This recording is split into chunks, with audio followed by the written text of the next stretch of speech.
2019 was a table-setting year for the spatial future we all envision, and there were some flameouts and lessons learned, but also some real bright spots. So the question is, where does that leave us as we enter 2020, and how does this illuminate the path forward for spatial computing?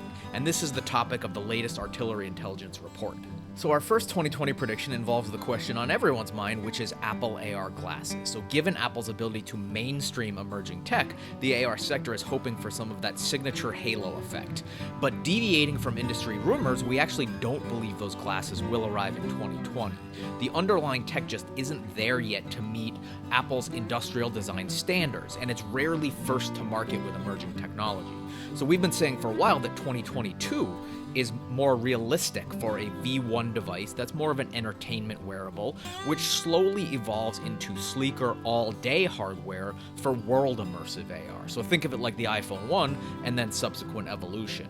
So the eventual target, we believe, is a multimodal device with variable opacity lenses for occluded entertainment, but also utility-driven all-day AR.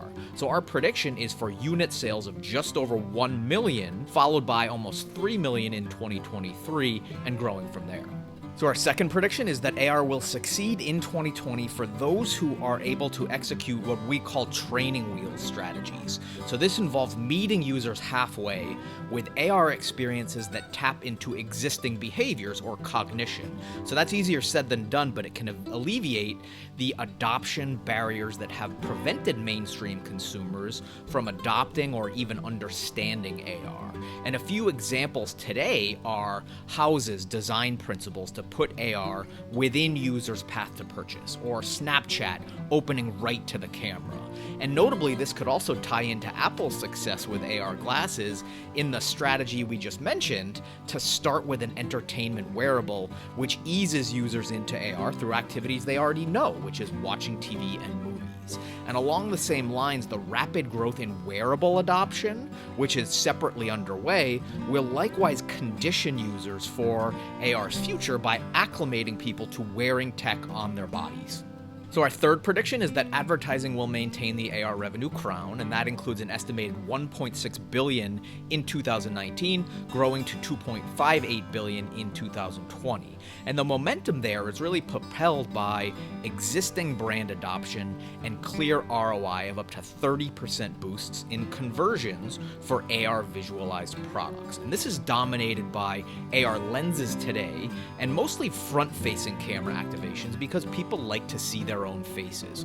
But rear-facing lenses will gain share, we believe, with the broader canvas of the physical world. And Snapchat leads today given its camera-forward focus, but Instagram is a potential sleeping giant for AR lenses given a strong product-market fit with its camera-forward audience.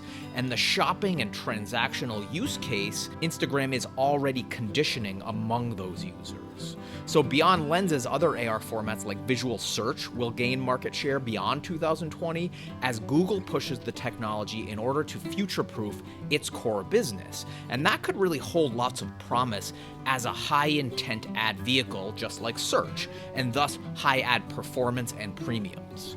So that just scratches the surface, and our full list of predictions includes enterprise AR and a deep dive on VR, and you can see more in the full report. But meanwhile, we'll close in saying that we're at a point in spatial computing's life cycle where the pendulum has swung in one direction towards the exuberance and supply-side saturation, then back in the other direction towards market shakeout. And we're now moving slowly towards that middle ground of supply-demand equilibrium. And you can think of that like the circa 2002 period after the dot-com bubble burst, when things started to move slowly towards measured growth, which was followed by the birth of Google and Facebook and the Web 2.0 movement. So the worst is likely behind us, but there's still a long road ahead.